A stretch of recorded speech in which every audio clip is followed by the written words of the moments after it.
There we go. All right. Good evening, everyone. We're getting ready to start our meeting. In a moment, I'll ask Gail to do a roll call. I just want to remind folks that there are several people on the call.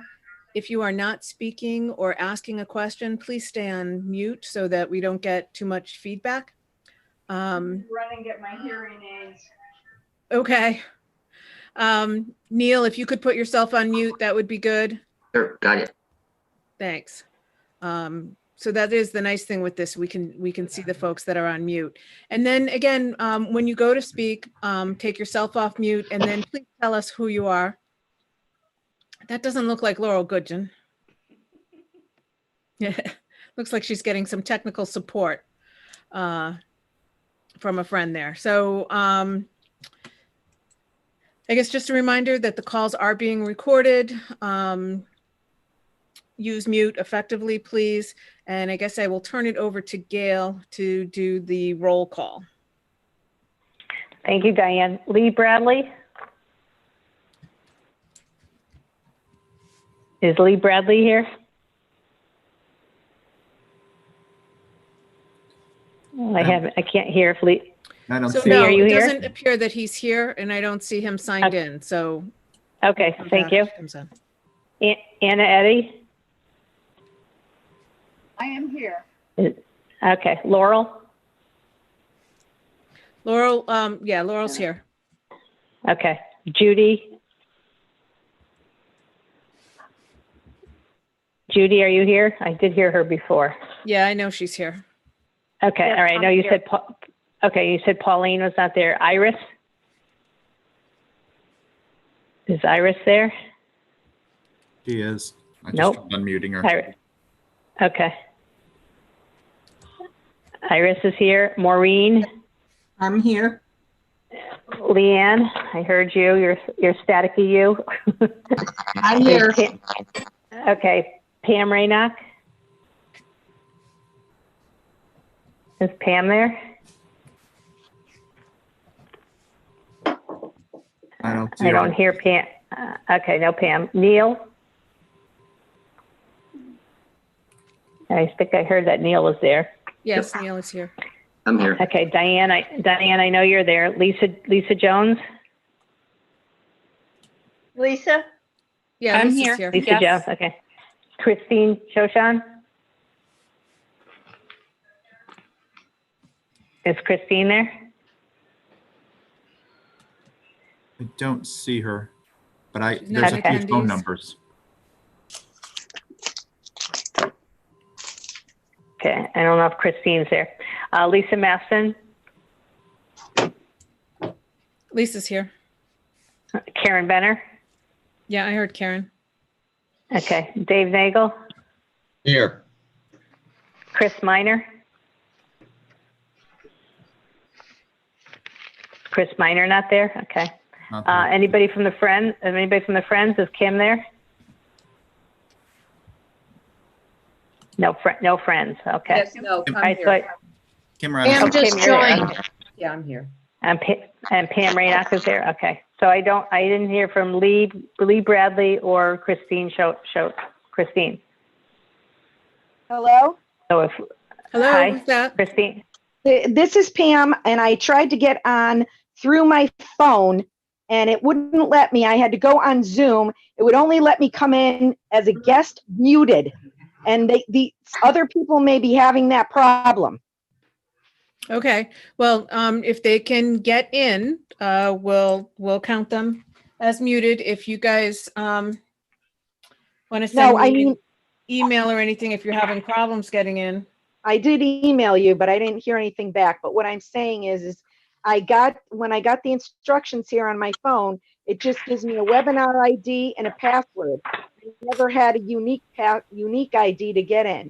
So when I could hear you guys, but I was put on mute as an attendee, but not someone that was supposed to be in the meeting. So other people could be having that problem. I had that problem. This is Judy. Yeah. Who has the phone number that ends in 182? me, that's Gail. Okay. Gail. All right. Okay. So we right, so- have Gail, Judy, and Karen as attendees that we're having difficulty bringing over.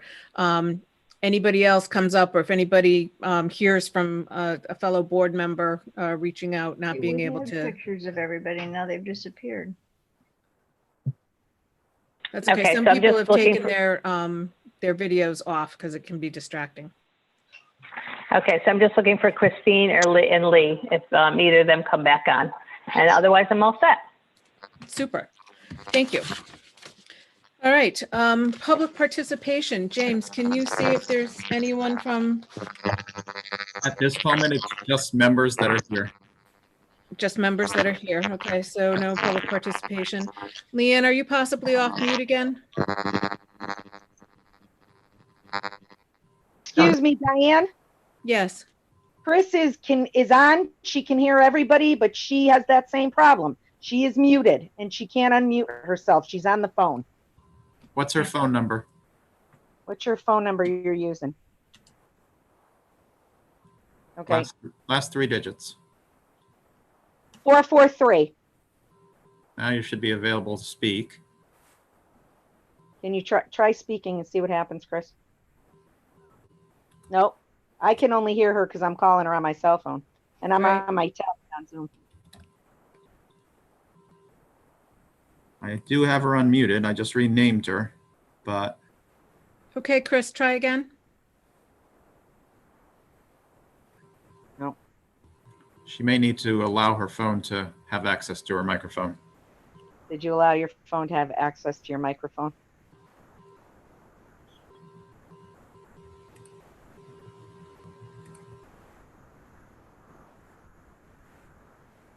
Yeah, but if you do that, I don't know how he can unmute. Can you unmute her if she calls back with a regular phone?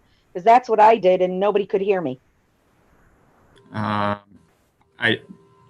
would assume so. You'd still use the *9 and *6 to unmute. Okay, try it on your phone and use *9 or *6 to unmute. I don't know.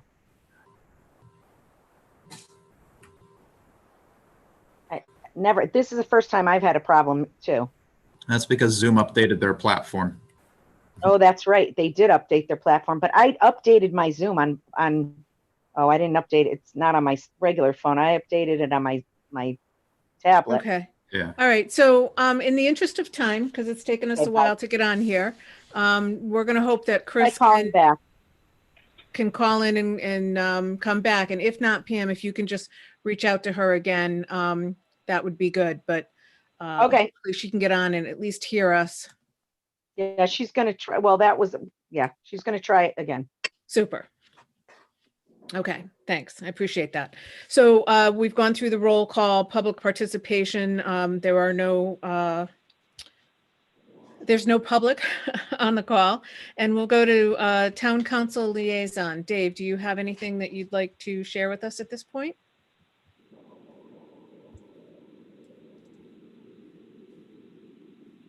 There I go. I unmuted myself. The council met the day after the last meeting. We canceled the next meeting. So there haven't been any meetings recently concerning anything. So I don't have anything to report. But I did want to say that I will not be able possibly to attend the whole meeting. I have another Zoom meeting that I need to go to later. So please forgive me if I'm not here for the entire meeting. So Okay, nothing else unless you have some questions. I don't know if I can answer anything new. Any updates on budget? The budget's been passed and it remains what it was before. There've been no changes to the library. The one request through CIP for the rugs has been approved, and that's where things stand at the moment. Okay. So we will not be concerned if we see you drop off. Yes. All right. Okay, great. Thank you. Thanks. Yep. Secretary, well, it says secretary's report, but normally at this time I ask for, well, I guess Iris, I'll ask you for your secretary's report first. I have no report. Okay, that works. Hey, this is Anna. Hi, Anna. How are you? I just want to interject. I just saw the name of Chris Minor and Paul Boutot show up on the list. Oh, great.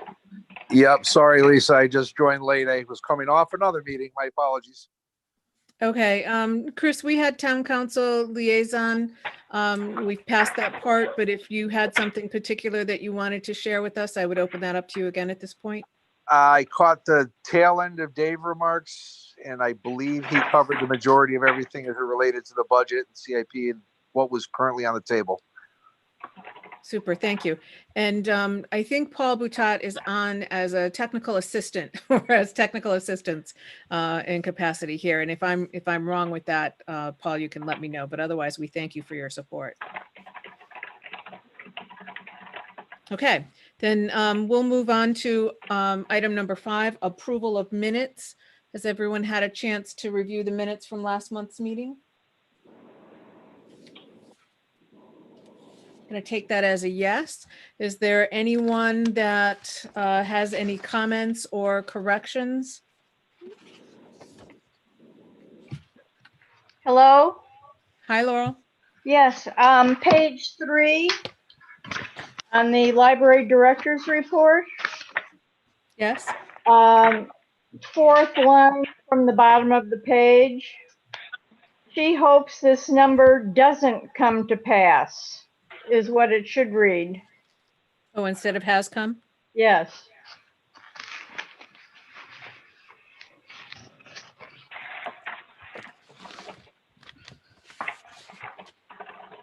Excuse me, Diane. Yes. I see Chris on Zoom and she's the 564 number. Can James unmute her from his end? Because she can't unmute herself. He'll work on it. I know. Okay. Thank you, Pam. Thank you, Chris. Thanks. Hello? Hi. You can hear me now? Yes, we can. Okay. All right, thanks. So Thank we are reviewing the minutes from last month. We have one correction on page 3 from Laurel. And I have another correction on page 6 under facility and site.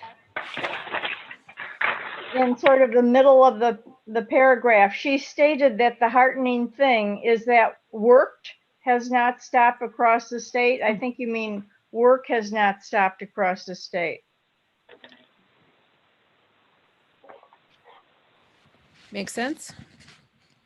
Thank you. Any other comments or corrections on the minutes?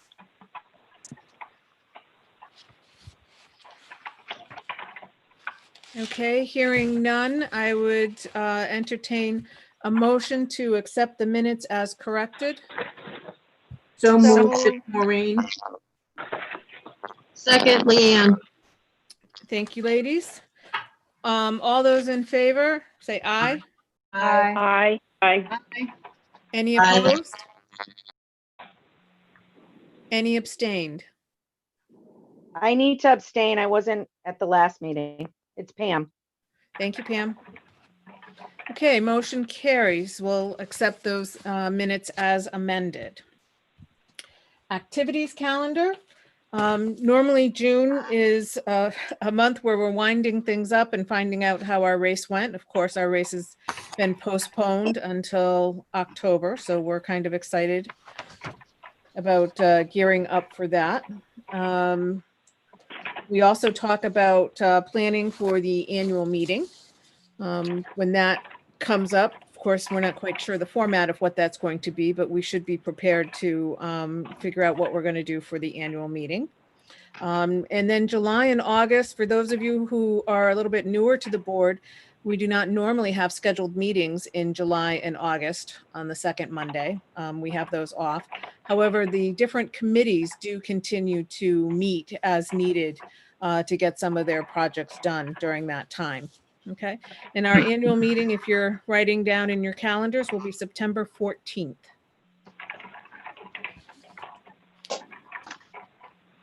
All right, and then October again is when our race has been moved to, so we'll go through that.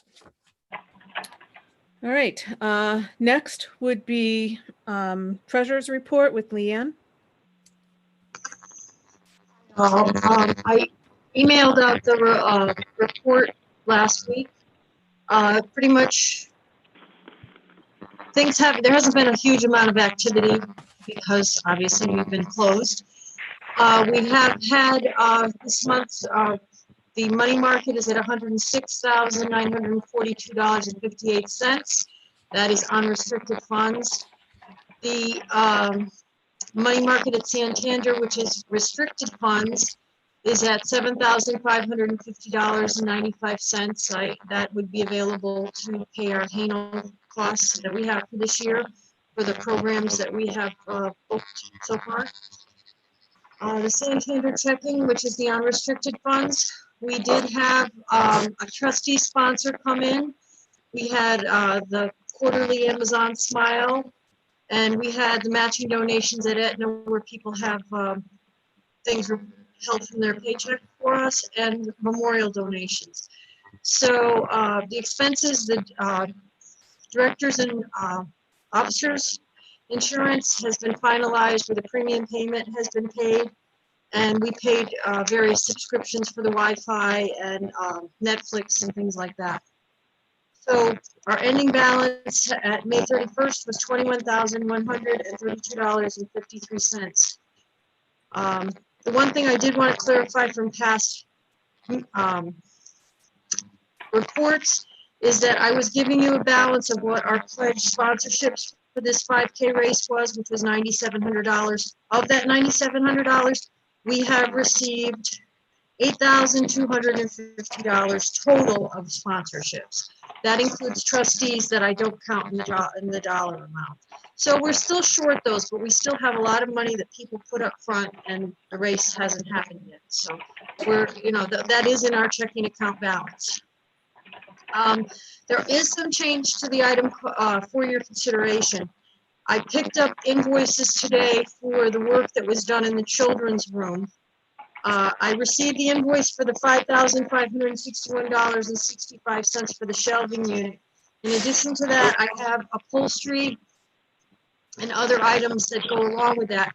So it totals out to $6,584.15 that would be paid out toward the children's room improvements, which leaves a balance in that 2019 5K item that we promoted, $1,440.22. The investment report breakdown, that is current. It hasn't changed a great deal other than the fluctuations in the market. There haven't been a lot of payouts, or there's been, as I said, some small memorial donations that have changed the restricted balances, but primarily that's where we stand right now. So our checking account balance will be in the range of around 15,000 after those checks are cashed that I wrote for today.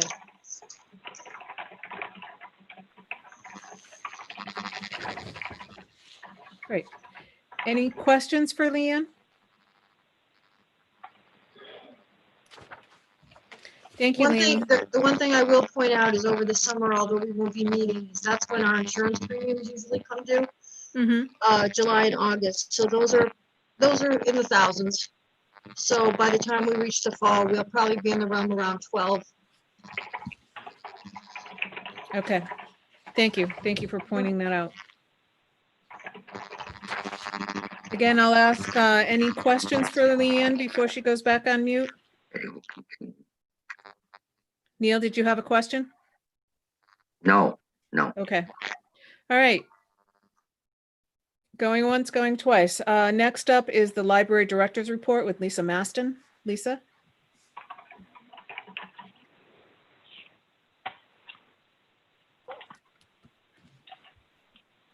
Lisa? Hi, can you hear me now, Diane? Yes, now I can hear you. Okay, thanks. Okay, so last week we started our curbside service again last Monday on June 1st. And we have been averaging, like the first day we did about 40 and the second day we did almost 70. So it's starting to catch on. Karen worked today and they had quite a morning this morning of people, a lot of people got their hold notices in their email. So it's starting to catch on again, which is great. And people are very appreciative that we're doing that again. We also changed our hours last week. Staff is working, the library staff is answering phones from 10 to 7. And we have curbside pickup 10 to 1 Monday through Thursday and 4 to 6. And then on Fridays, we're doing 10 to 1. And in July, we'll probably have some Saturday morning pickups as well. The next week, we're going to have our virtual kickoffs for summer reading programs. Because of the COVID virus, we will not be having our annual big kickoffs for children or the all ages kickoff and for adults. So the summer reading programs are basically going to be online this summer. If people do not have computers, for the adults, they can call in to register, they can call in to submit their tickets, but we'll still have weekly drawings and we'll still have grand prize drawings. I think what Karen and I are going to do for the finale for adults is have a Facebook Live grand prize drawings. So we can draw the tickets, kind of like a lotto drawing live. And then we'll make sure that the people get their prizes afterwards. The teen summer reading, it was online last year, so it's going to be pretty similar to last year, where the students fill out a Google form for every book they read, and they'll have weekly drawings as well. And then the children will have an activity log like they did last year, but theirs is going to be more online, which it was not last year. So, but I think, people are kind of getting used to the fact that that's the way it's going to be. We are going to print out activity logs for children who do not have computers at home or do not have access to print. So we'll make sure that people can participate with or without a computer. One of the things we are doing with all ages is we're going to have grab and go kits that people can take home. Weekly, the children's staff is doing grab and go kits that people can pick up. I think it's on Thursdays. And teens will be doing that as well for some of their programs. And then we're doing it as well for adults for our Redefined Reads, which is when we repurpose old books. And then Karen's going to talk more about actual programming that we're going to do this summer. The state library's delivery system started up this week as well. And we're just starting to get back all the backlog that's been sitting in the warehouse for the last couple months. And I was telling Karen that they had a chance to clean out their warehouse while, everything was shut down. And libraries had received books that had been in transit for 3 years. So they've been sitting in a warehouse for 3 years. They finally got some of their materials back. Wow. We do have a new interim state librarian, though. She was just appointed. Her name's Maureen Sullivan, and she's actually past president of the American Library Association, which is a really big deal. So we're very lucky to have her. She's, I think, going to be the interim for at least 6 months until they find a permanent state librarian. So we're excited. The librarians are excited because maybe she can help with something like the delivery system and things like that. And then Keith Chapman, the town manager, started up the leadership training for the town department heads and supervisors. That's a monthly, it's a weekly meeting that we have that talks about leadership training for all of us, which we find very helpful. And I'm sure you all know that the governor just put out the phase 2 reopening plans, and libraries are included in that. So what we're doing right now is actually reading through the plans and seeing what we have to do in order to be open safely. And part of it's going to depend on what the town manager says, what the health director says, and if we're in the position right now where we can open safely for our staff and patrons. One of the things we did get today was we did get our plexiglass shipment for all the public service stuff. So we have to put those up, but there's a lot of other things you have to do in order to be open to the public. So we're working on that whole checklist as we speak, but I don't have a permanent or an actual opening date for the building yet. And I think that's it. Thank you. Again, I am amazed at what the staff's been able to accomplish with remote services and even some of the maintenance that's gone on at the library. Can I ask a question? Yes. Iris. I think it's wonderful that they're going to be opening. I know there's not a specific date yet, but I just wondered, is there any way that the board or, you know, that we could do something to, I don't know, celebrate that, yay, we're finally open. We're open to the public. Come on in, have a glass of punch or something, or No, there's no way? no. No? I don't mean it that way, Iris. It's just Yeah, that I we understand. still have to be really mindful of crowds. Yeah, I mean, know. We have to be careful of numbers, and we're not serving anything for Okay, a while. after or just, you know, while I was speaking, sometimes I can do two things at once. And I was thinking while I was speaking, and I thought, that's stupid, Iris, you can't do that. Well, we're happy. I mean, we do have like some signage that we're going to put up about, you know, welcome back kind of thing. Yeah. But I think the bigger thing is that we can't, we still have to be careful about how many people are in the building at once, how quickly they come in, you know, how much space they're taking up. Because I think a lot of people are going to be, I think I said this last month, they're going to be really surprised when they walk in how different it is. Because a lot of the chairs are going to be gone because you don't want people sitting next to each other. Right. And really, we want people to come in and get their materials and kind of leave, because there's going to be no programming, no meeting space. Wow. So it's going to be different, but you know, we will put something out there once we have a better idea of the timing, just to give people a heads up. But we're going to have to be careful about all the congregating and things like that too for a while. I understand. Do you know how long this type of thing is going to be in effect? Is it 6 months? Is it a year? You know? I think it depends on the virus. I think that's what it comes down to is, right. You know, what happens if there's an upswing or things like that. We don't know, but I'm not sure, to be honest. Yeah. Okay. Hey, Lisa, this is Diane. I don't want to add more work, but the thing that your staff did, you and your staff did on Facebook about, you know, this is what we're doing and we miss you, come on back. I wonder if we could do a takeoff on that and say, come on back, we're open.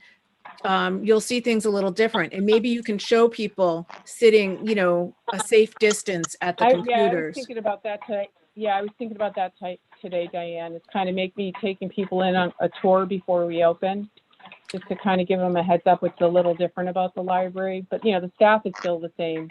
Right. So if you could plant, you know, plant things and then say, you know, and it's okay to say things like, in order to be able to serve everybody, we're hoping you can come in, get what you need, and then, you know, go home. and I don't know if what you did for the Facebook is also something that could go on NCTV. You know, come on back to the library. We're open, but we're open under new, you know, safety rules. Yeah, that's a good idea, Diane. Yep, I was thinking about that today as well. Lisa, this is Leann. Lisa, do you need any more masks? I will let you know this week, Leann. I'm not sure, but I'll double check this week because we're still on a split staff. But obviously when we reopen, it's going to be back to a full staff. Although they do say in the reopening plans, you need to stagger and we have to worry about staff workspace now. All right, well, just let me know. Yes, I just need about a week to get you the same amount. Okay, all right. Thank you, Leann. Yeah.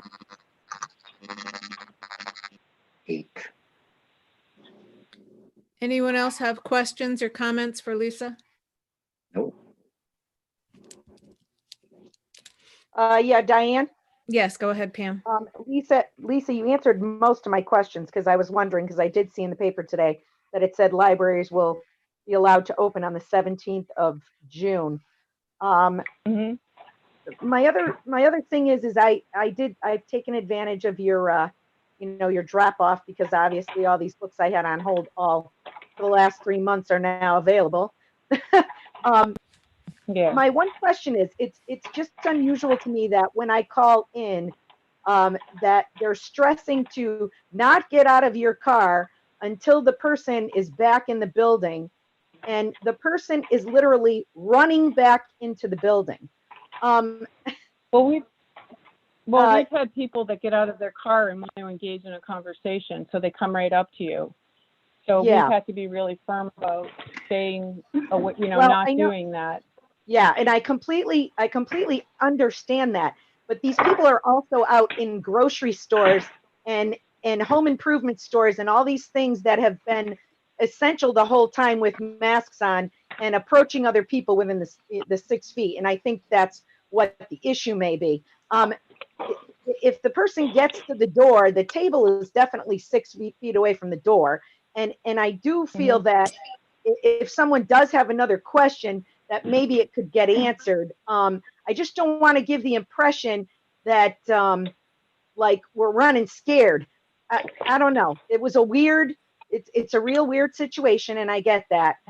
But I'm in a grocery store 2 times a week, and I'm talking to people from 6 feet. So it is kind of strange that I can't get out of my car and say hello to the librarian that I might have missed for the past 3 months. It's Yeah, just, but but I will say I've been to 2 curbside pickups myself, Pam, and both of them you're not supposed to get out of the car.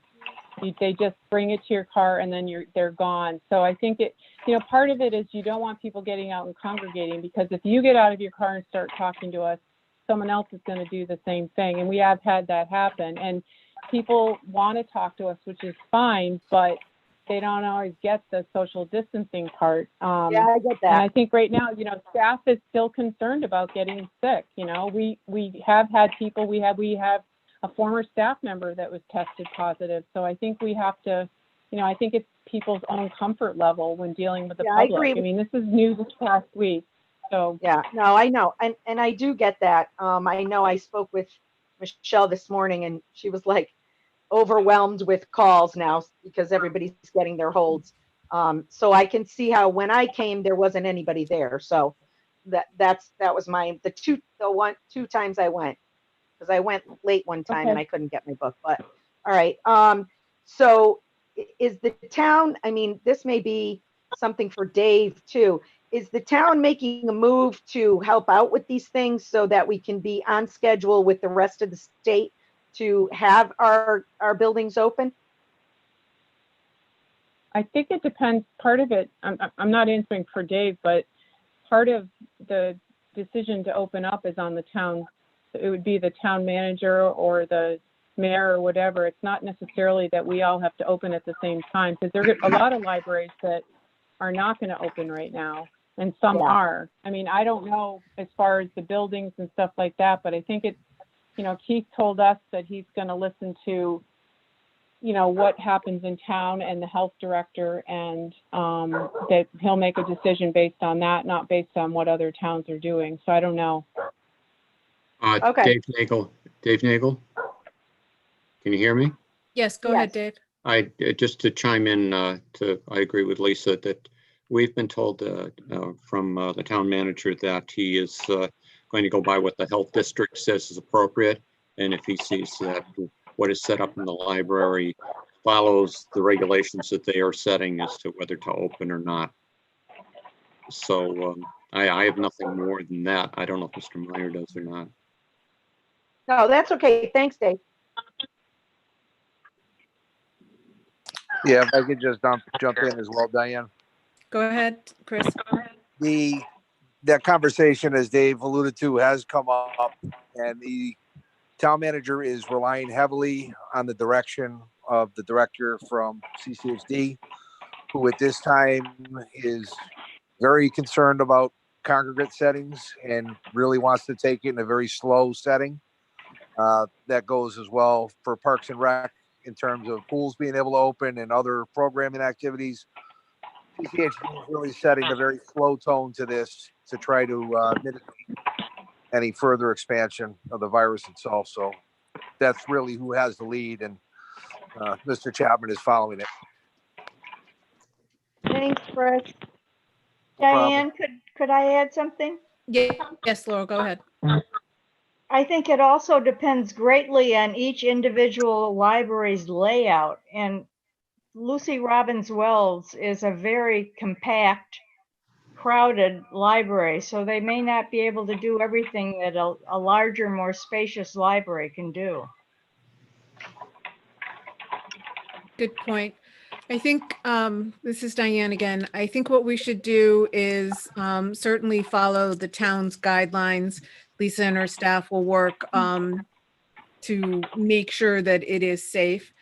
Feedback, Pam, from you earlier and a couple of things makes sense. Maybe we could put 2 tables up. Maybe we can, see what's happening in terms of running back and forth.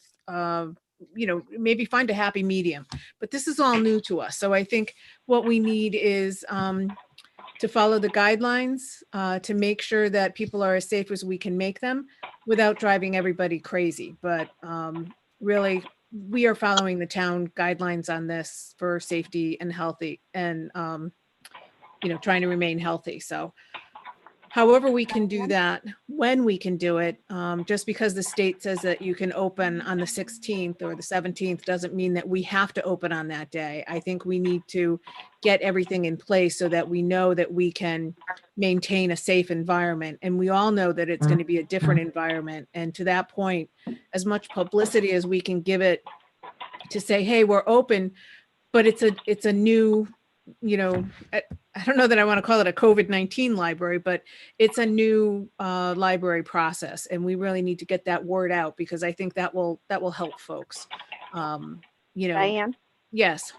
I just wanted to, know what to say to other people that may ask, any one of us because they see what I saw in the paper. You know what I mean? So that Right. gives me a good idea of what I can say. And, and in this way we can relay back to folks. And maybe, like you said, we can put more publicity out about why we may not be open when the governor says we can and so forth. That's all. Right. So again, I put our trust in Lisa and her staff, and certainly Keith seems to be doing a great job, running with this and contacting the health departments and making sure that he's up to speed and keeping people safe. So it's not going to be the same as it was before we closed down, but I think it's exciting news that we're getting more and more services out there. And to Laurel's point, we are a very congested library, so we'll have to. We are not going to look like other libraries that are open, but we will still give excellent service. I think that's my point there. Does anybody else have questions or comments for Lisa? This is Lisa. I just have one more question. Okay. So Lisa Lisa Jones. Maston, do you have a standard, is there a library checklist, so to speak, or is it something that you've come up with for our library that would help you go through this, and know and determine when you can reopen? Well, I think the governor's list, the governor's instructions for libraries are, it's pretty clear what you're supposed to be doing, but I think also it ultimately comes down to what the town manager thinks is safe as far as what the health director says. So, the big thing, like the plexiglass is huge, and it's been back ordered everywhere. So that's the big thing that we got in today. So that helps us move one step forward. But some of the things the governor listed that you should be doing is like, every other computer or every third computer is available to be used. But some libraries are only allowing computers to be used by appointment because of all the contact on the keyboards and stuff like that. So, because one of the other things we have to take into mind too is you have to have a cleaning checklist. And some libraries have a maintenance staff. We do not. So, how does that all factor into everything, and who's going to do that? And we'll clean some of the surfaces, but we've never had to clean our bathrooms during the day because that's something done. The cleaning service comes at 9 o'clock at night. So those are different things that we have to address as well. Lisa? So, yeah. In the corporate world, they sometimes have day people, which would be, maybe the equivalent to when I was going to school, a janitor on site. I wonder if the cleaning company could provide us with a day porter or somebody whose responsibility is to do that with oversight, or if there is somebody from town hall who's not involved in that, who can be in the library, just something to think of, because I think stuff like that is what gets missed, because it's too hard to clock when people go in and out of the bathrooms and some of the other things there. Yeah, and my point Well, really but right was now- about, Lisa, do you have a checklist that for yourself, for you to know, like, what are all the things, the procedures, what are all the things that you have to do in order to feel comfortable on a day-to-day basis, that you are Right. I mean, able that's to what we're working take on. into account Right. all of the governor's, restrictions and other kinds of things. That's all. I was just wondering if any libraries across the state might have checklists that they use to say, here's what we have here's the procedures we have to put into place, such as the one Diane just mentioned, to be able to know whether or not we're meeting the standards that are provided. That's really where I was going. So it sounds like you're doing that. I mean, libraries have been working on that. I think, though, that everyone was waiting to see what the governor was going to require. So there are people out there already that have different phases of reopening. So we do have that information, and we are working on that. One of my concerns about what Diane was saying is it's all financial. That's what it's going to come down to, is who's going to pay for it. Because we have a cleaning service, we don't have a janitor, and that they take care of 3 buildings in the town right now, but they only come to us at night. So, and that's not in our budget. Right. So how do you go about resolving that? That's what I mean about the checklist. I don't know. Yeah. I don't know. I'm not Yeah. sure. I mean, I guess it'd be talking to the town manager, but it also comes down to money. I mean, that's what it comes down to as well. Lisa, can I interject? It's Chris Minor. Sure. There has been direction that's come down from the state down to the town manager to track all expenses related to COVID-19 that will be reimbursable expenses at 100%. And this would definitely fall within that category of additional services required for day porter cleaning, or potentially, fogging, of disinfectant fogging that might be done periodically.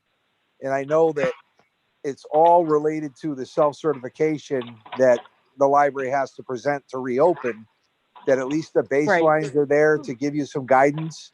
And then Charles Brown is also going to be, I believe, on our council call tomorrow night, that I could specifically bring up some of these issues, or Dave, that we could try to get some better guidance for you in terms of, it shouldn't be, the issue right now should not be a financial burden in terms of reopening safely. You should be given the means to be able to do whatever you need to do.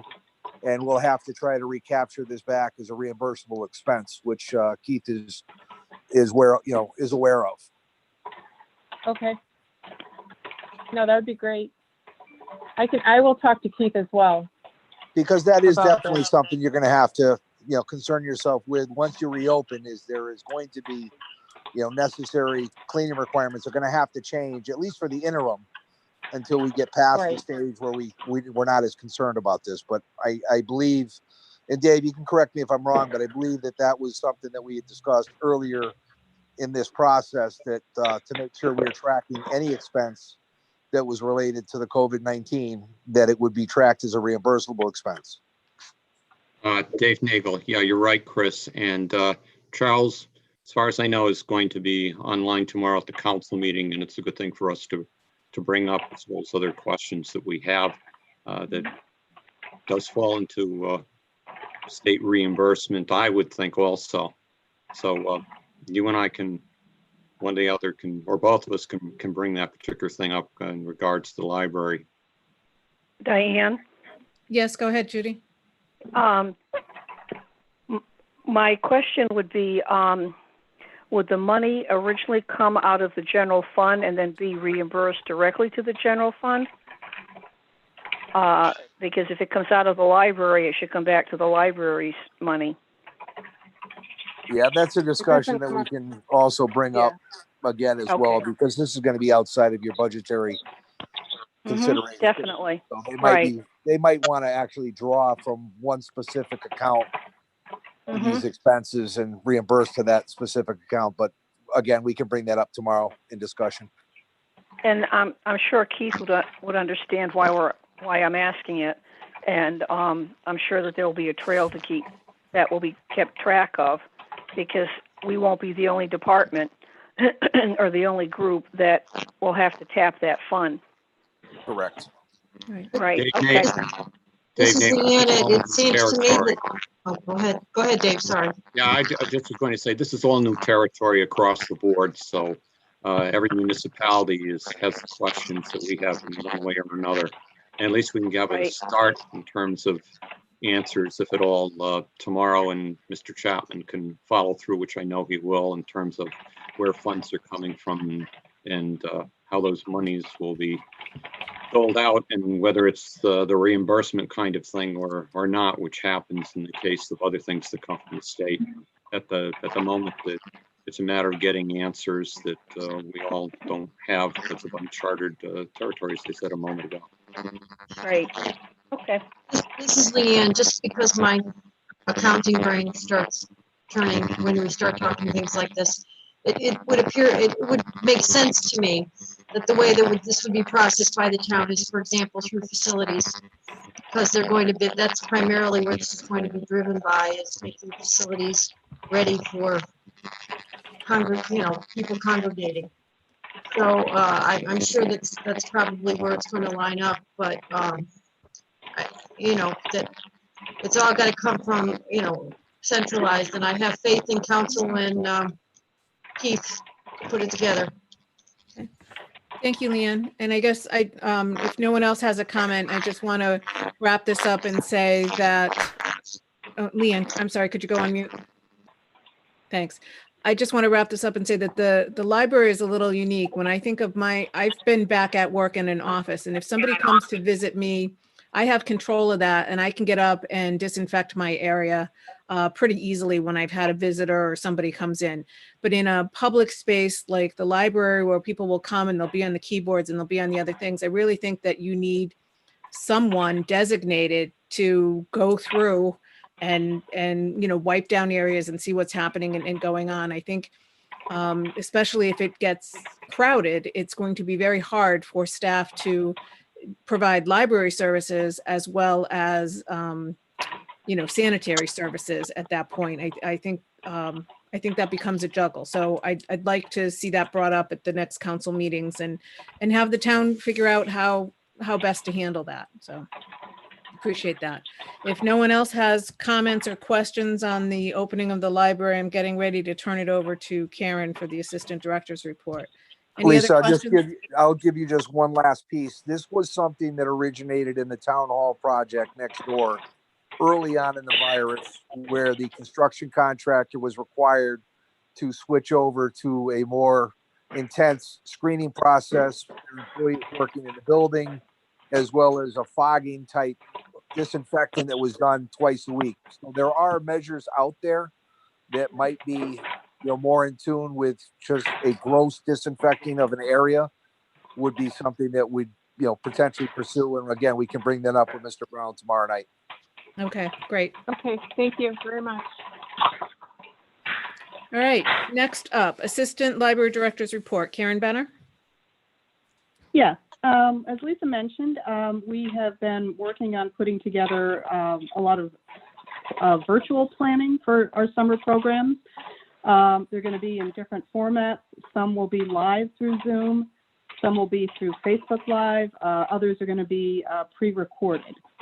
So a few of the things that we're offering, we're going to be holding a live beer tasting program hosted by Labyrinth Brewing Company of Manchester, and that's also going to include a tour of the brewery.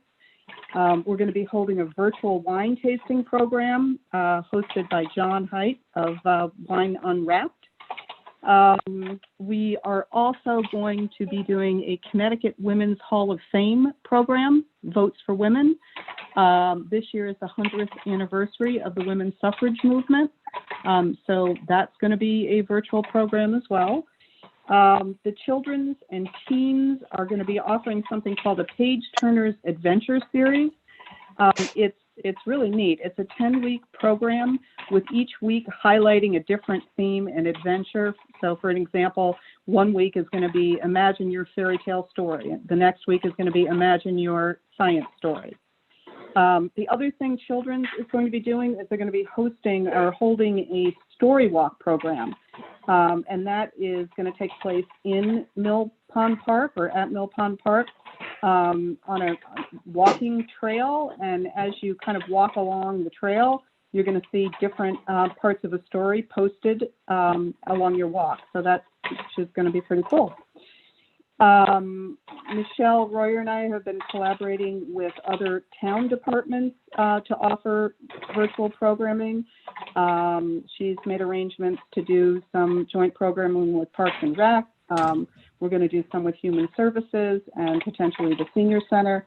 So we've had 2 or 3 Zoom meetings about this, and feel really good about the fact that we are reaching out to each other, each department, and talking about what we're doing and what we can do together. Let's see. And then the only other thing was that I had participated on a Zoom meeting with Senior Center directors from the state. Their senior centers are, because they are not in the situation of looking to open anytime soon, they're looking to maybe start circulating some devices for their seniors, iPads or, whatever. And so, as you know, we have been doing that before COVID. And so they were looking to find out more information about that. And I think that's it for me. Excellent. Thank you, Karen. Does anyone have questions for Karen?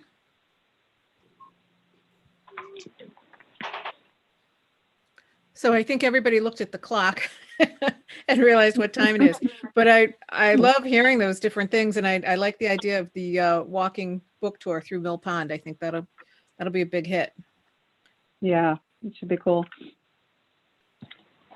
Okay, going once, going twice for questions. All right, next up is Friends of the Library. Did I hear that Kim was on or no? Yes, I am on. Great, thank you, Kim. Okay, I will make this brief. Many of you have seen the email that was sent out by Natalie that we are going to be doing a virtual Friends annual meeting, and that's going to be taking place in 2 weeks on June 17th at 7 o'clock. 3 of us will be social distancing in the community room at the library to present this. What else is going on? We are asking that people register for the meeting so that we know how many people I think there's a maximum for the Zoom account. I'm sure we aren't going to exceed it, but we're asking that people call the library and register and then leave their email address or their contact information, and then a link will be sent out for them to attend the annual meeting. As far as our bylaw revisions, the committee is now reviewing them, and hopefully there will be few, if no, revisions to the revisions, and they'll be presented at the Friends Advisory Board meeting in September. We are continuing, and Lisa or Karen, correct me if I'm wrong, we're continuing to offer the free coffee for staff during the day at the library. It's a small thing to do, but something that we wanted to do to offer our thanks and gratitude for everything that you've been doing and been going on. The last piece of information is that we have no scheduled book sale. At our last meeting, we have talked about this. We will continue to discuss it. We're looking into other options that other libraries have been doing, including virtual book sales, pop-up book sales. It's difficult. already talked about at this meeting, and with what's going on and what we don't know will be going on in the future. So at this point, I have nothing to report on any of the book sales, and as soon as we hear something more or we come up with some ideas, we're really trying to think outside the box. We'll share that with everybody. And unless someone has any questions, that's the end of my report. Thank you, Kim. Does anyone have questions for Kim?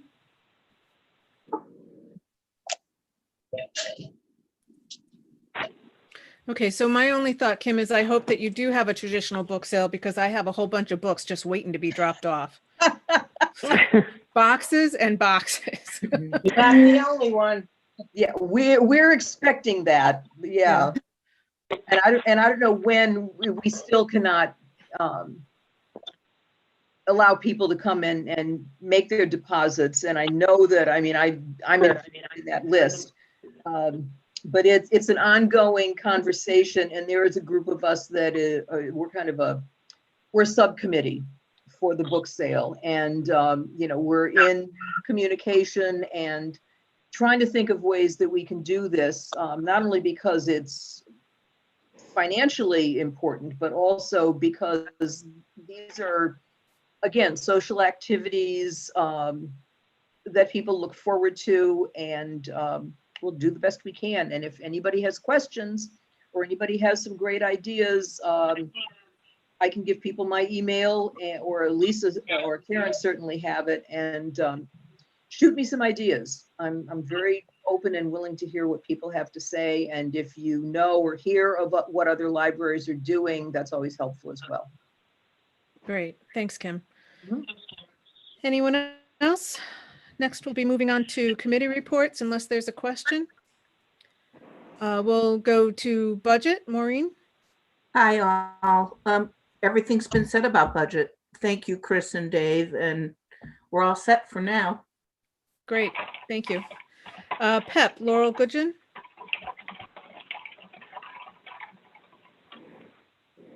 Laurel? PEP committee report? Thank you. Yes, the proposed revision of the art display policy. Thanks to Anna Eddy for some suggestions she made to me, and I prepared a background sheet for the board so you would see what the thinking was going into this. It's confusing because there are 4 different forms attached to this policy. Part of this process that Lisa Maston and I worked on was trying to gather all the documents together that went with the policy to make it more understandable. So the proposed revision package that you got contained the application form that the prospective artists would fill out, asking to appear at the library. And those go to Cynthia Walcott, who's in charge of that. Then there's the art display policy, and we tried to arrange the elements of that policy in chronological order as the artist would be going through the policy.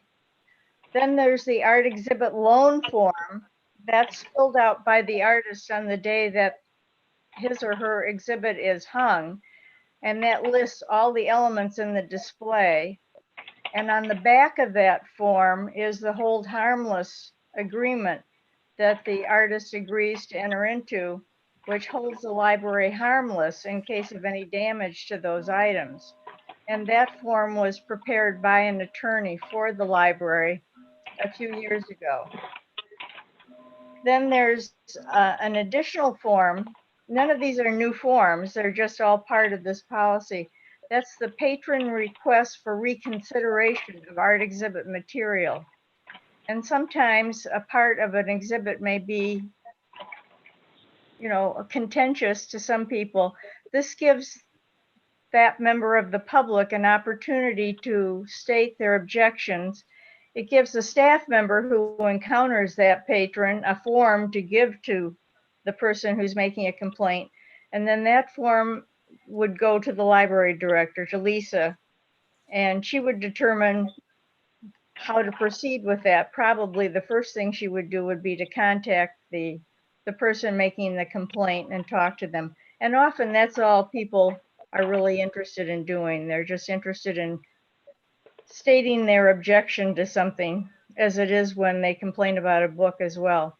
But then Lisa could determine whether it's a serious enough complaint that it ought to go to the library board.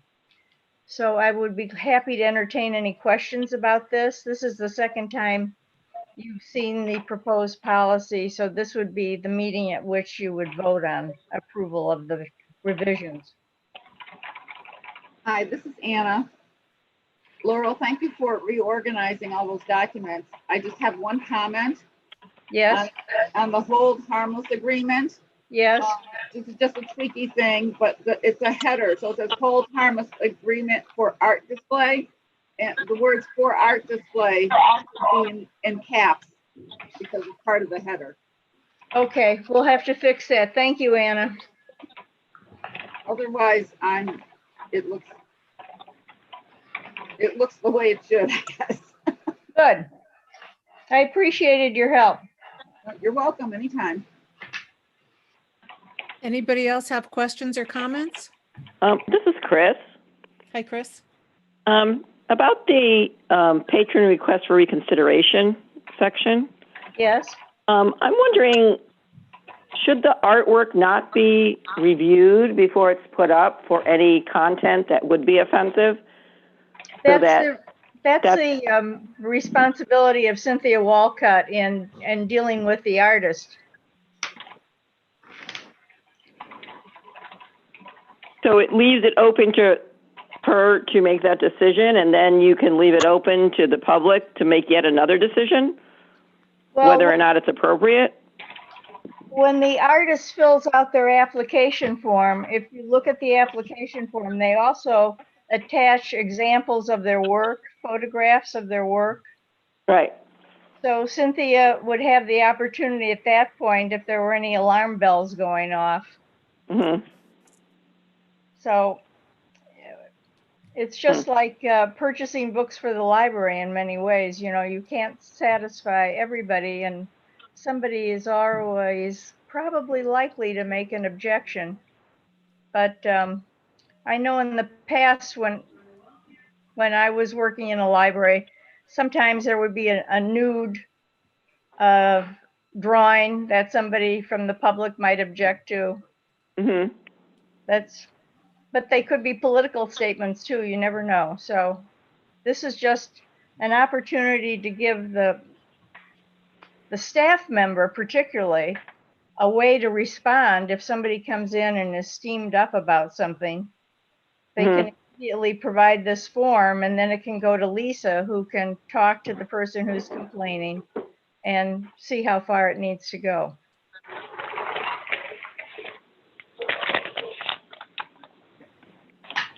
Okay. Any other questions or comments?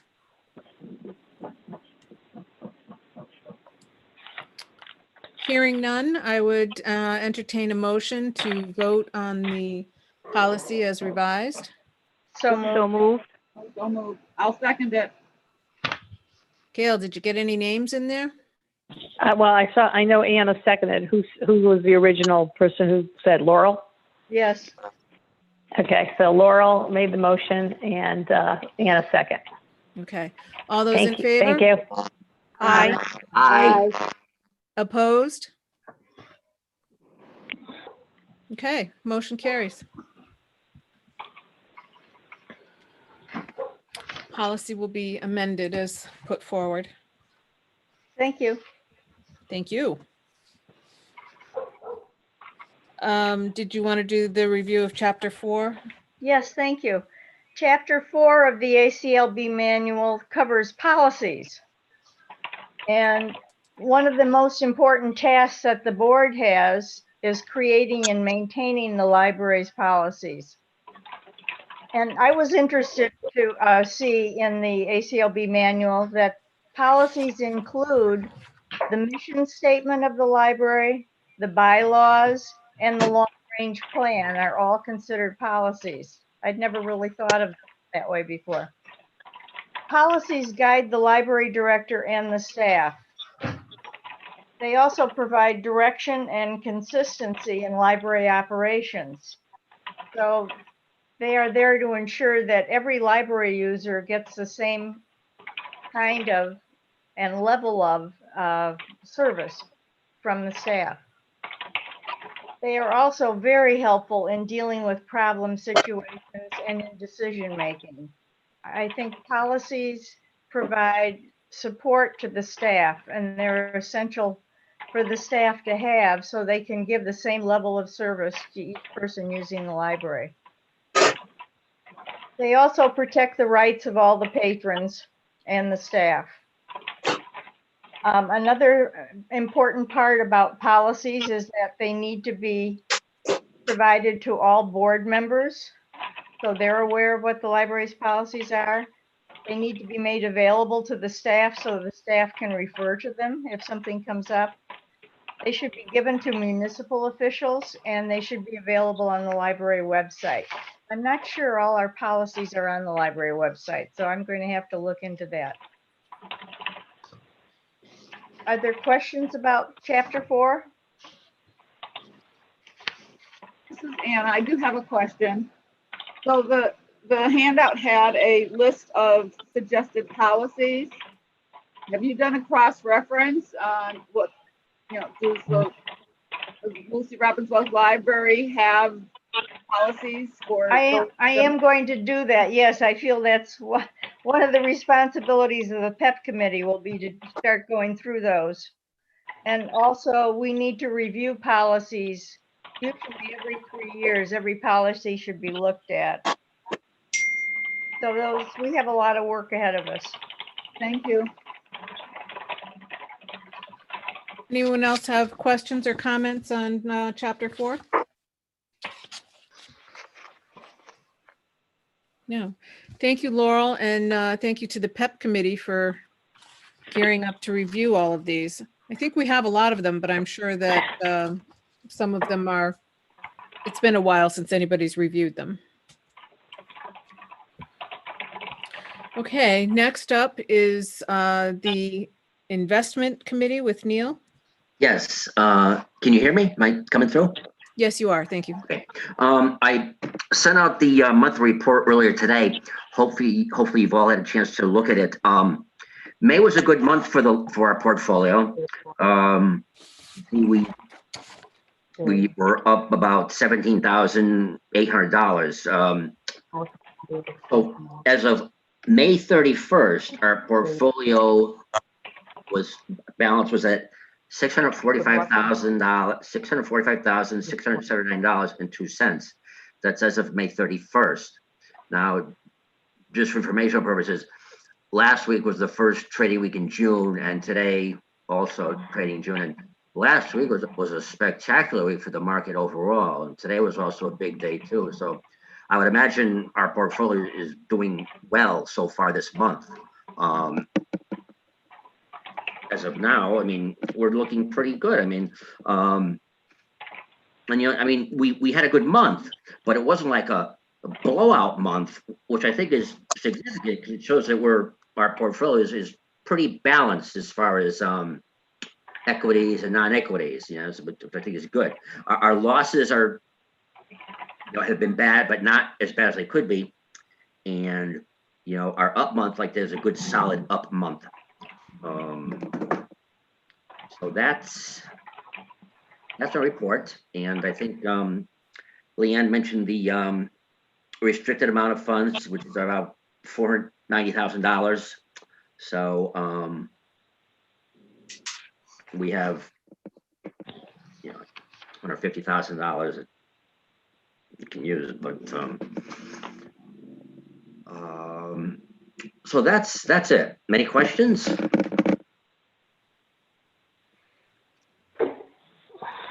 I just have one thing, but this is Leann. I just have one thing to add. I had reason to be on the phone with Dean, and this was before Friday, and he was already saying things were looking better. I think we just have to, the library is in it for the long haul. We're in a long-term investment strategy. Hopefully the economy can right itself. When you look at it in Neil's comparison here, not that $23,000 is anything to sneeze at, but that's basically where we are from the first of the year, which is so much less than where we were 2 months ago. Leann, I have to, I'm having problems with my hearing tonight.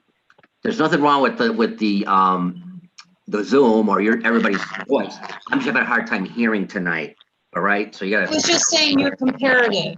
If you look at February, that's we're at where we were at the end of February, and we're about $23,000 off where we were at the end of 2019. Not that having a loss of $23,000 is anything great, but considering where we've been in the last few months, it's a huge improvement. And as you mentioned, and when I was talking to Dean last week, and before Friday's surge in the market, we were already improving. So, you know, we're in it for the long haul. Yeah, no, no argument. Yeah, I mean, we're in for the long term. I mean, Does anyone else have questions or comments for Neil? I just think you have to ride with it. I mean, it's going to go up, it's going to go down, but over the long term, we have to understand that and live with it. well, yeah, I mean, the longer out we go, the market comes back. I mean, the longer we're in, you know, we'll do well. You're right, Neil. I mean, I don't think that there's any reason for us to be looking at it in a negative way, because we're doing very well. I think we're doing all right. I mean, yeah. If the market isn't, all right, great, going up. Neil, thank you for your work on this and keeping us up to date. And Iris, I appreciate the positive comments. So we'll move on. Next is House Committee with Laurel Goodgen. Yes. Am I unmuted again? Yes, you're free to talk. We can hear you. Okay, thank you. Well, I haven't been in the building for a couple of months, but thanks to Lynn Cayley, who's right on top of all this stuff, I can give you a report on what has happened. The parent shelf area has been mostly completed. The new bookcases have been installed. The bench upholstered, walls painted, stained carpet tiles replaced. They're still waiting for facilities to install the new laminate, and we still need a window treatment there. The carpets have been shampooed both upstairs and down, including the community room.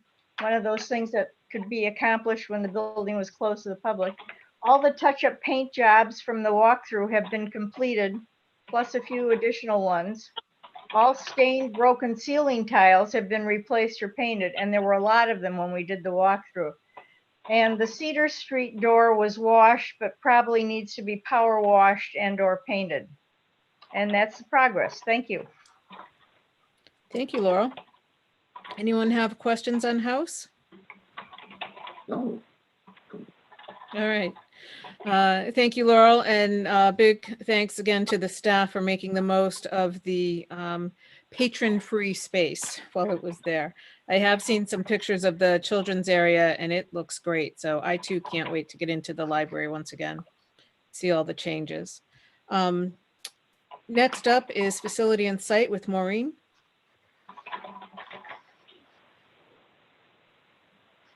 Maureen?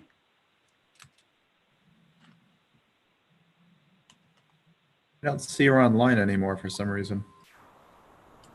Did we just lose her?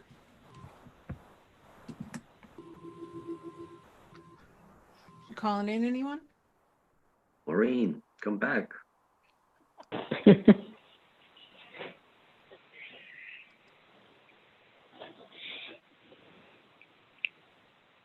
Is she muted?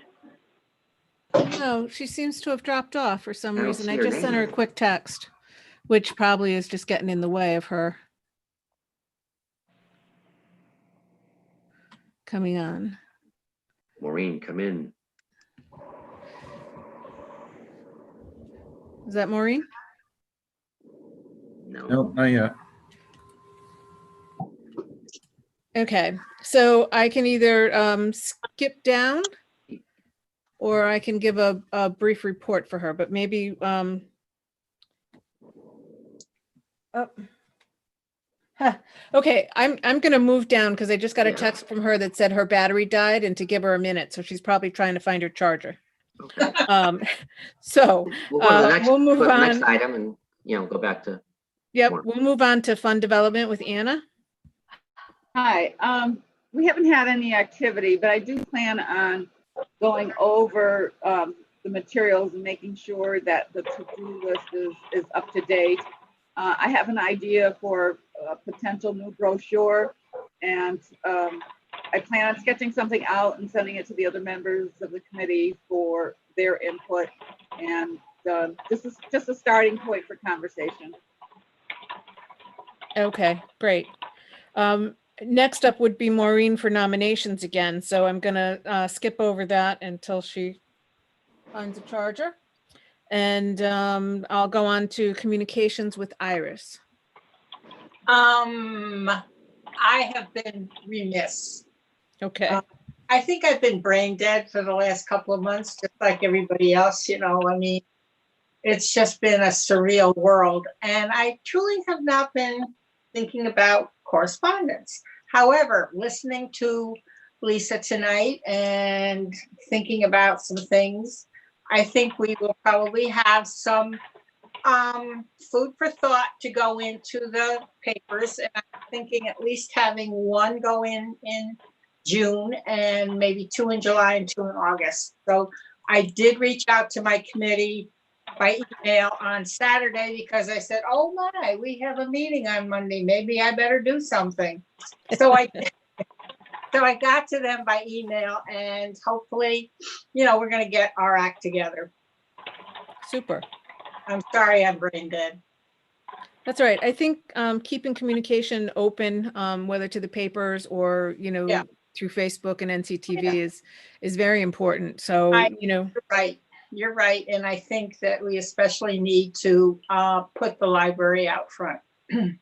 Right. And I think you have a lot to work with, as you said. It could be, while you were gone, our folks were busy as bees, or the children's area, a couple of different things. Yeah. As well as the library's opening, but it's a different, it's a different procedure.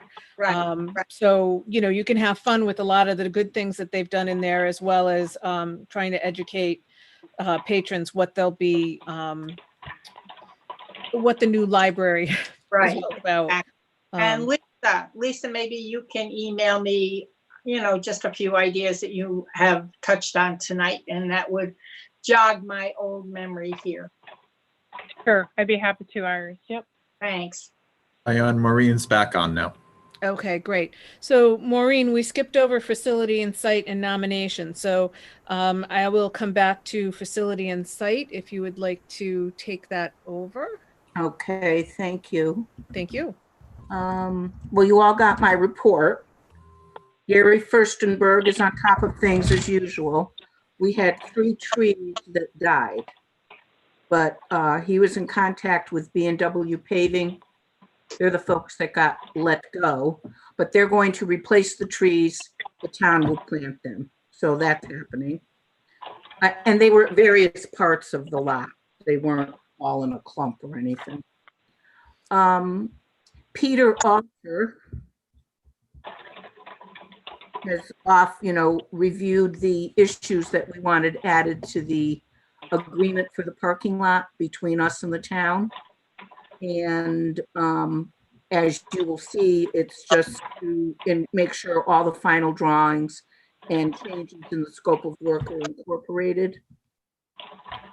That that there be a statement that the project's acceptable to town ordinance as a private property owner, we as the private property owner, and that any work performed under the agreement is the responsibility of the town, not us.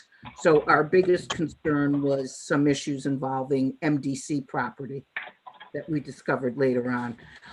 The amendment was much too large for me to send to you.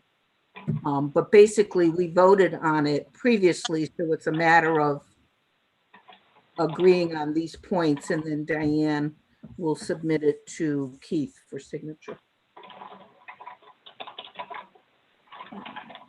Any questions for folks are you comfortable?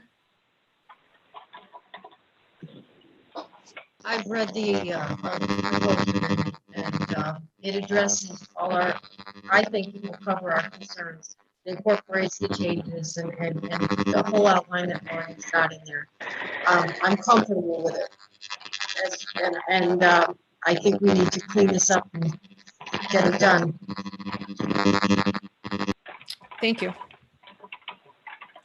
Any other questions or thoughts? Diane, if I could just step in for 1 second. Sure. I just want to make sure that you do have everything ironed out that you feel is to the best interest of all parties, and everything was resolved, it was open, correct? Right. So what this is, Chris, is, I'm sure everybody knows that there was a lot of discussion back and forth. Gary certainly stepped up and took over the finishing of the parking lot when the town took over and released B&W. And, the placement of the arborvitaes and everything else, that's all well and good. But in doing that, the original plans have been changed in terms of how the parking spaces are aligned, where some of the plantings are, where some of the outbuildings are, if you will. So what the purpose of this is just to go back and say, okay, basically here are the as-built plans. Correct. And, approve them. And by the way, these are our concerns, which was, set out, and pretty much one was to incorporate the final drawings in the scope of work. The second is to have them reiterate, because these plans did go through TPZ, but the amendment just says that these changes, are acceptable to the town ordinances. So, we're not worried about this month, next month. We're worried about 20 years, 50 years Sure. from now. Yep. And then just the MDC portion of the work.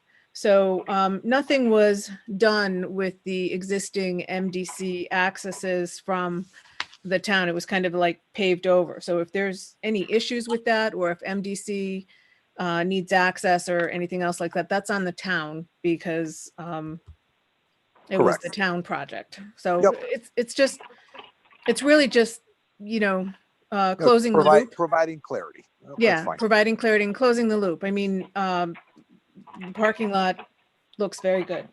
It would look better as an expansion, but it looks very good.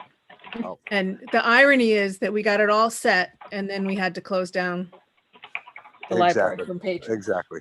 But with we will any be luck, opening we'll be able soon. to reopen everything. Right, and it will be crowded. So, really to that point, parking for construction workers and town employees and stuff, if they've been overflowing into that lot, really, they have to go back to the stricter parking restrictions and make sure that the library lot is for library and not overflow. And we need to make sure that the town cars and things are not parked there, that they're parked down in the lower lot. Right. And I would agree with that. And it's something that we're going to definitely Especially- have to adjust, because as they get into the next phase, which would be the demolition of the next, the old building, is going to require them probably losing, I'm going to say 50% of the parking in the lower level. So those cars are going to have to be redistributed. So that will definitely something that's going to have to come up in conversation, but I'll make sure that we try to make sure that everybody's aware of that.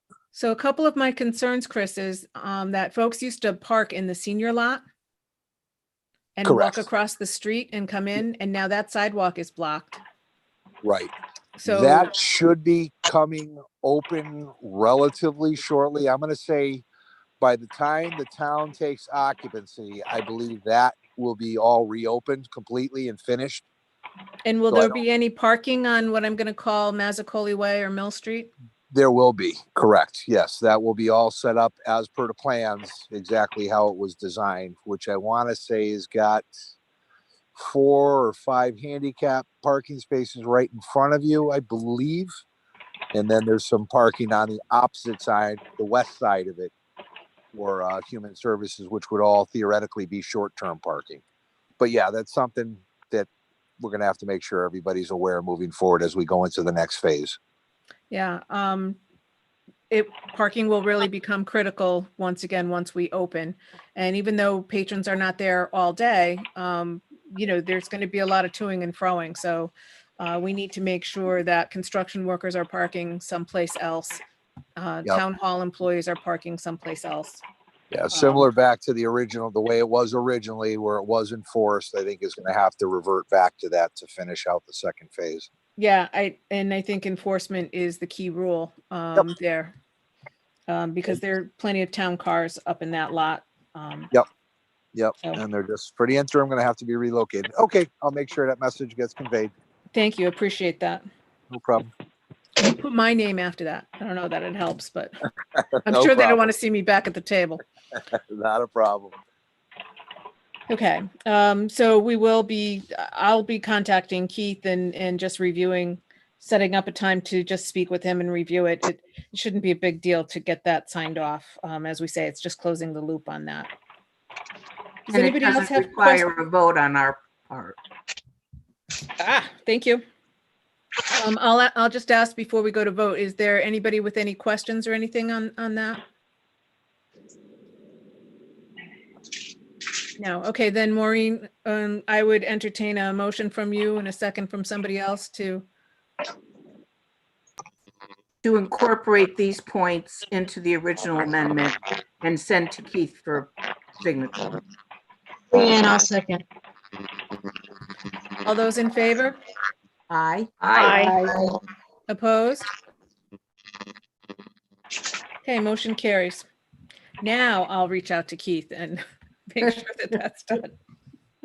I can state that now. Okay, next up, we had gone through fund development, but we'll pick up nominations where we left off. And Maureen, that's you again? Yes.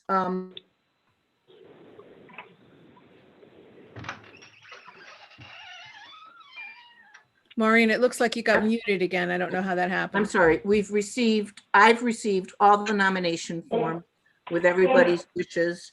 So we'll be reviewing that over the summer for committee assignments, officer interest, etc. And thank you all for sending them. And of course, all that is decided, everything is then, officers are voted at the annual meeting, and you'll be receiving information as to your committee choices. So the committee choices are usually done they're usually done in October, not in September, after we vote the officers in. But we collect the information all at once. And it's not too late to change your minds, folks, if you want to, take on a chairmanship or change a committee. Interest in any of the officer positions if you're a corporate member. Nothing is etched in stone at this juncture.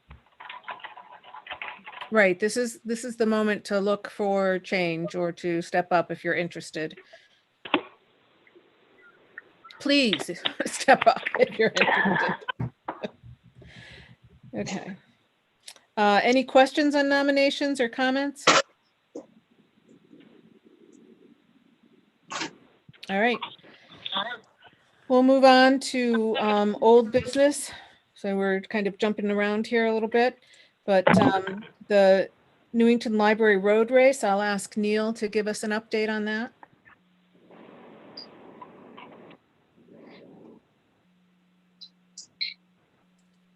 Neil, are you there? Hey, Neil, can you hear me? Yep, I'm here now. Okay, there you Sorry. go. So the road race update? Yeah, I'm going to give you an update in the road race. I contacted Kevin Mason today and asked him what his thoughts were going forward on the race, as to whether or not he thinks we can still have it. And right now he thinks we can do it. He suggests that we may have to be a little creative with how we handle certain things. The starter can implement varying starting times. Each runner doesn't count until the starting line is crossed. What that means is that you could have like 15 minutes to the start, in order to keep people, separate by 6 feet or more. And that way each, that they can, I guess the starter can, time each person from when they get to the starting line and start running. So that could be handled. We might have to hold the presentations for the awards outdoors, and we may not do a raffle, but then again, he said, unless we're completely back to where we were 2 or 3 weeks ago, he thinks we can adjust. So as of now, the race is still scheduled for October 4th. And well, hopefully everything will move forward.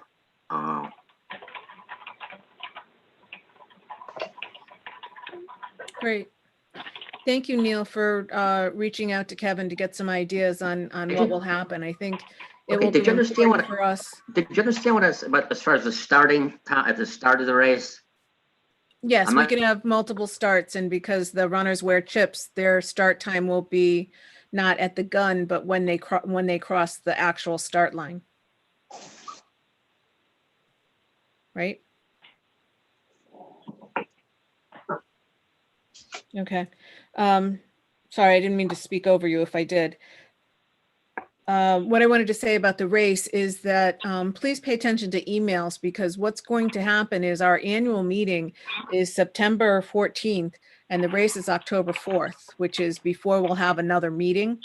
So all of that organization and setup that we usually do from January through to May, we're going to have to kind of pick up the pace. We're halfway done with setting up the race, and we're almost there, but we're not completely there. So there will be things going on throughout the summer. Keep your eye on the emails. If you haven't already marked it off on your calendar, please do so that we know that we have day of support. Not sure if we'll be cutting fruit and putting it out or not.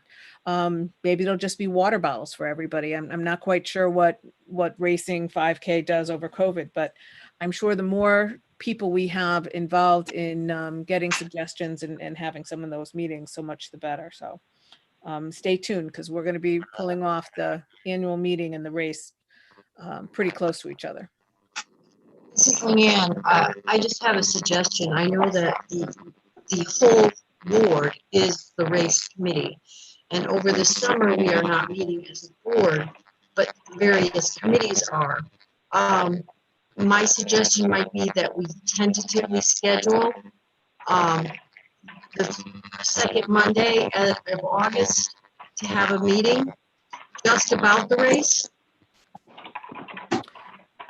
I think that would be a good idea, and I would think that we would want to make sure that Kevin and those guys are available. The only reason I suggested is that would give us a month and a half to fine tune this. Emails can be tough, lost, whatever.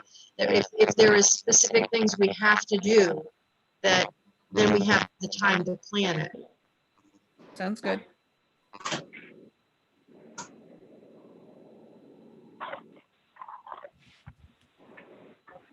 Anyone else have comments, suggestions?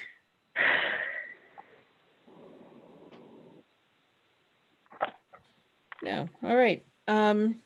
Next up is we still have an open board position, the Republican Town Committee. I know there have been some suggestions, but I haven't heard of any forward movement on that. So just be aware that there is a Republican appointed town opening on our board today. Is there only one or two? There's one. We have two Republicans now?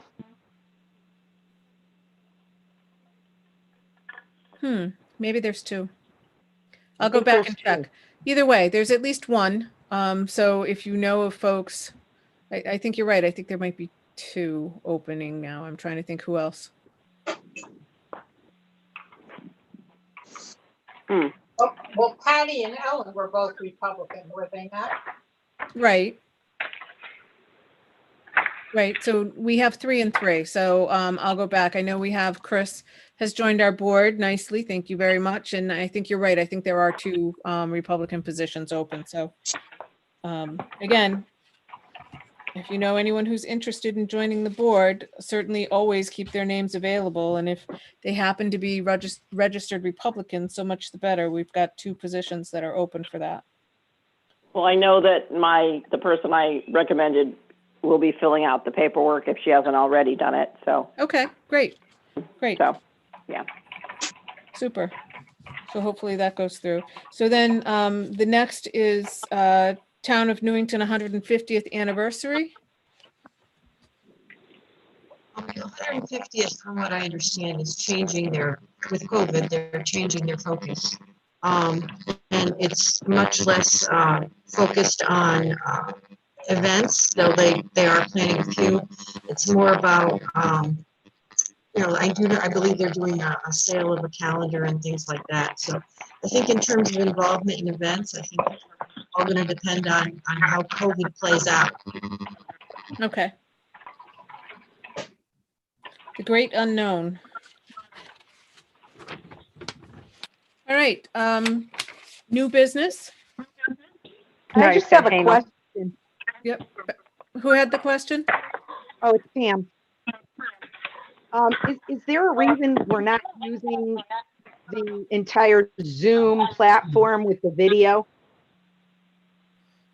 When this started, I just thought that the video would be somewhat distracting.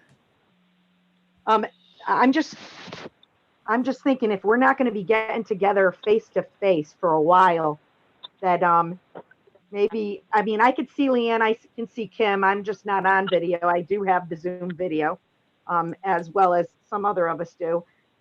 I mean, is it something that we can agree to, maybe do? There's 2 people and Dave was on video. I mean, I would feel more comfortable if I would, I'd like to do video, and I just want to see what everybody else's opinion is on it. This is Judy. I could not get on Zoom. I had to go through the phone. Well, you still could be through the phone, but I'm saying the people that are going through Zoom. I'm just wondering if we can't just do a Zoom meeting like normal. It's just, I'd like to see people too.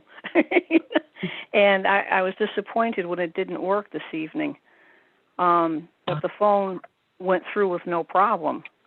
Yeah, I had the opposite problem, so that's weird. I had the phone problem and I didn't have the Zoom problem. But I just wondered, was there any specific reason we're not all doing video that are capable of doing it? So if you would like to choose, if you'd like to sign up and share your video, please feel free to do so. All right. Well, if it gets too distracting, then maybe we'll shut that down. And maybe it's just me. Maybe I'm the only one that has a problem with that. But well, I certainly know that, feel free to activate your video if you would like to participate that way. I mean, I do know that what I'm looking at does not show everyone, and you can put it to where you only see the person that is speaking. Right. You don't see Okay. everyone. Okay, so next time up, anybody who wants to participate with the video, please feel free to turn that on, knowing that we won't have everybody on video. Diane, this is Laurel. I think that's a great idea because we have some new members who still haven't gotten to know the rest of the board. Absolutely. That's what I was thinking, Laurel. Okay, great. So our annual meeting, as we talked about it. Wait, Diane, before you do the new business, you didn't do Hanel events, which was under old business. Oh, sorry. I've got this on a clipboard and maybe it didn't print out right. Oh, no, I see it. Yep. So Hanel events, as we discussed last time, we do have 2 Hanel events set up for 2020. I think it's Wanda Houston in October and Jeff Garreau in December. As far as I know, we're still going forward with that. I don't know what might change. It might be a little early to figure out for the Wanda Houston event what's going on there. And it might just be a much lower registration depending on what happens. Lisa Maston or Anna Eddy, any thoughts on that? I was going to defer to Lisa and staff on how they felt moving forward with the October program. I think it's a little bit early to make a call for December.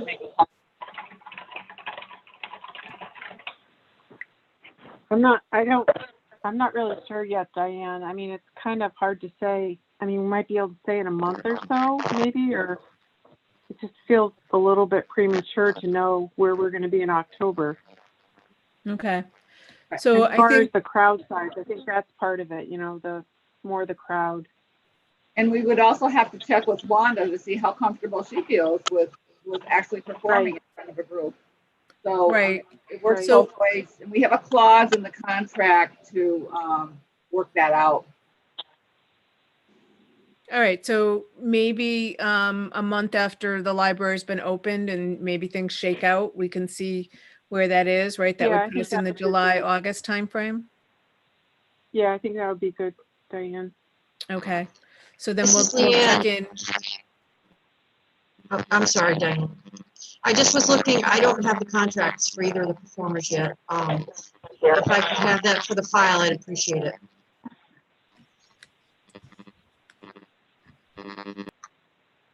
That would be something Karen Benner would have to send to you, Leann.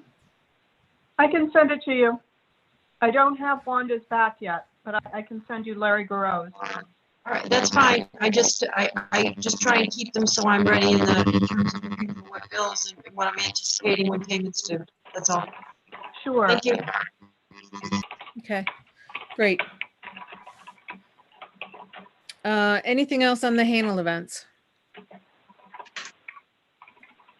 No. What's the actual date that we have Wanda set up? Anna, do you have that off the top of your head? Hold on one second. I can give it It's to you. October 18th. Yeah, Okay, I think it's the thanks. 18th. 10/18. So we've got some time to get in touch with her and see how things will work out. All right, now on to new business, the annual meeting on September 14th. At this point, I think we should be ready for anything. It could be virtual. We might be able to do something where some of us are in the community room, and I don't know if we would open it up to a larger audience or what, but again, I think that's going to be a standby idea. But for now, I would expect that we would be on the same schedule, and that would be that we would have our trustee business meeting that Monday at 6 p.m. And then at 7 o'clock, we would move into the annual meeting that is open to the public, and we go through the nominations, the election of officers, the updates of what's been going on in the library. And again, we will know better as we get closer to September what the format of that meeting will be, how many people we can have. We did not set up any kind of entertainment or guest speaker because of all this COVID stuff. We really didn't know where we were going to be with that. And sadly enough, when we don't have a guest speaker, our overall attendance is rather low. And I don't know that you can always count on that, but that might allow us to have something in the community room. So again, expect from a trustee standpoint that we will have our business meeting at 6 p.m. and then we will have at 7 p.m. our annual meeting for the public. And for those of you who are new to the board, normally what happens is we gather at 6 p.m. We make sure that we've gone through the agenda. Everybody knows their parts, what's happening. When there's recognition, we usually ask one or two of the board members to read a letter of recognition for whoever's being recognized. So that's pretty much what we do. It's kind of a quick dress rehearsal at 6 p.m. Any questions about the annual meeting? Nope. Okay. Public participation. James, is there anyone out there? Nobody on with us. Okay. Well, it looks like I'm Diane? almost back to my old schedule. I guess that's what happens when the library starts being open and doing more services. But I appreciate everyone's time tonight, and I would certainly, if there's no questions from any of us or Diane? any point that I missed, I would entertain Diane, it's a motion Judy. for adjournment. I'm sorry, Judy, did you say something? Yes, I did. The Education Foundation has an Afghan that we voted to give to the library. And this is the Afghan that was hung in the lobby of the town hall. There was a wooden frame that, I don't know who hung it up, but Leann and I got the Afghan and the pieces of wood that were used, and we took it out of the building because we didn't know where it would have been donated unknown to us, because things were being moved quickly because of the construction. We're storing the pieces of wood right now, and it's time for the pieces of wood to come out. The wood, I don't know who put it up. I don't know if the frame can be reconfigured again. We might have to use a different way of hanging the Afghan. If someone could store the pieces of wood, that would be great. I'm not sure they're the best use for the Afghan. If not, I'd like permission to donate it or give it to someone. And I wondered what people would think about it. I know it's kind of vague, but Judy, this Afghan was the one that was donated at the original 125th by the Newington Junior Women's Club. It's not the Newington Education Foundation. It was hanging in the lobby, and we were told that someone knew my affiliation to it, and they called me that it was going to be, it was not going to be needed in the new town hall. So basically, Judy and I salvaged it. And the town manager at the time's office told me that they didn't have room to store it, and it wasn't where they had other artwork planned for the new town hall. So this was something that was given to the town, and we took it with the idea that Newington Education Foundation, the paperwork is in process, but COVID has thrown it off in terms of the design. Copyright is being given to our board. So that's why it kind of ended up in our lap again. But what we're looking for is if this would be potentially displayed at the library, or maybe Chris, you can answer this. I don't know what your plans are at the town hall in terms of artwork, if they want this back. But we took it because it was in the dumpster.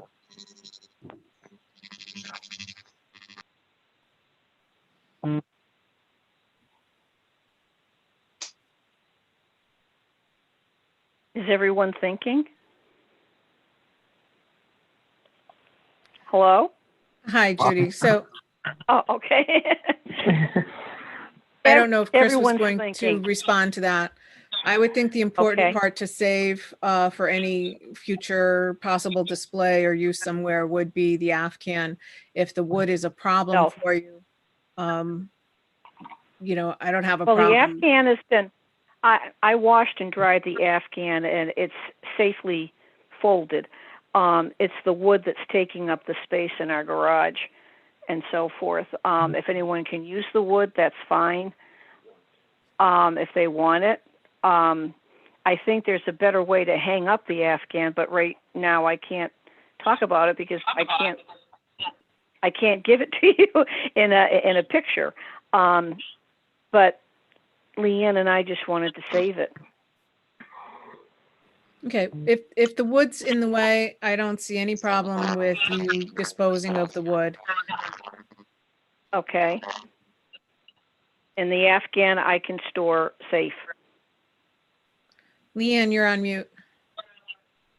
I think a new frame can be built on this. The wood itself is just 2x4s. It could be redone in the same manner or another manner. If the library doesn't, isn't interested in putting it up, we will find a place. But it doesn't have, I think Judy can get rid of the wood. Yeah, I would say for Okay. now, get rid of the wood if it's in the way. We'll deal with the Okay. Afghan at some point. Space and wall space is hard to find. So I think we've Right. got to think about how and where it would make sense to put that up or when.